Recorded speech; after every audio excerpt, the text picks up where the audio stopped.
अरे महेश बोल. भावाच फोन आला. ठीक आहे, स्पीकरवर टाका. हॅलो, हा दादा. कुठे छोट्या? हा, कामावर आहे. अरे काही नाही, मला पैशात थोडी गरज होती. खूप जणांना मागितले पण कोणी दिलेच नाही रे, म्हणून तुला फोन केला आत्ता.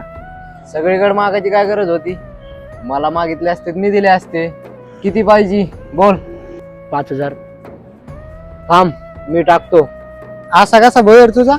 मोठा असून छोट्याकडून पैसे घेतो. मग काय झालं? अरे येडा, छोटा मोठ्याकडून घेतो, मोठा छोट्याकडून नाही. असं कुठे लिहिलेलं आहे का? सध्या त्याची नोकरी गेलेली आहे, तर त्याला महिन्यात कोण काम येणार आहे? काही समजतं का तुला? अरे दादा, तू कॉल ठेवलाच नाही? हा भाई, कट नाही केला कारण ऐकत होतो तुझं बोलणं. जर तुझ्यासारखे सगळे छोटे भाऊ मोठ्या भावाच्या जर मदतीला आले ना, तर आयुष्यात कोणाचाच मोठा भाऊ कधीच मागे राहणार नाही. नेहमी सपोर्टला तुझ्यासारखे